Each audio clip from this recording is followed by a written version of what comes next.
नमस्कार, स्वागत आहे तुमचं आपल्या चॅनल सुचित्राज होम किचनमध्ये। आजची रेसिपी आहे वरण भात। चॅनलवर जर नवीन असाल तर चॅनलला लाईक, शेअर, सबस्क्राईब जरूर करा। वरण भाताचा कुकर कसा लावायचा ते आता आपण या व्हिडिओमध्ये पाहणार आहोत। चला तर मग जास्त वेळ न घालवता वरण भाताचा कुकर कसा लावायचा ते आता आपण पाहूया। इथे आपण 1 वाटी तांदूळ घेतला आहे। रोजच्या वापरातला तुकडा बासमती किंवा अख्खा बासमती तुम्ही घेऊ शकता। इथे आपण मिक्स डाळी घेतल्या आहेत, तुरीची, मुगाची तसेच मसुराची डाळ घेतली आहे। इथे आपण कुकरचे 2 भांडे घेतले आहेत। एका भांड्यामध्ये 1 वाटी तांदूळ टाकायचा आहे। दुसऱ्या भांड्यामध्ये 1 वाटी डाळ टाकायची आहे।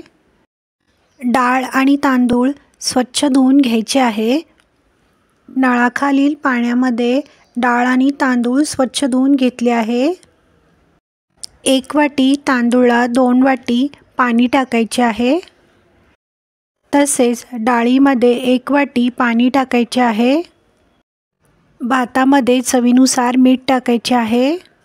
डाळीमध्ये पाव चमचा हळद, पाव चमचा हिंग, 1 चमचा तेल टाकायचे आहे। हिंगामुळे आणि हळदीमुळे डाळ छान खमंग बनते, तसेच तेलामुळे पटकन शिजण्यास मदत होते। कुकरमध्ये पाणी घालायचे आहे। आता आपण तांदूळाचा आणि डाळीचा डबा कुकरमध्ये ठेवून देणार आहोत। कुकरचे झाकण लावून घ्यायचे आहे। गॅसची फ्लेम ऑन करून गॅसवर कुकर ठेवायचा आहे। कुकरला 2 ते 3 शिट्ट्या होईपर्यंत डाळ तांदूळ शिजवून घ्यायचे आहे। कुकरला 2 ते 3 शिट्ट्या झाल्यावर कुकर 5 ते 10 मिनिटं गार करण्यासाठी ठेवून द्यायचा आहे। इथे तुम्ही पाहू शकता डाळ छान शिजून तयार आहे, तसेच भातही छान शिजून तयार आहे। आता आपण वरणाच्या डाळीला फोडणी देणार आहोत। डाळीमध्ये थोडे पाणी टाकून रवीच्या साहाय्याने छानसे घुसळून घ्यायचे आहे।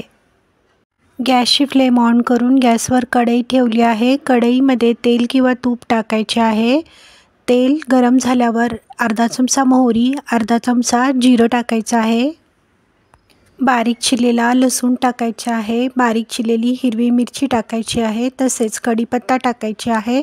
थोडीशी हळद टाकायची आहे आणि वरणाची डाळ फोडणीमध्ये ओतून द्यायची आहे।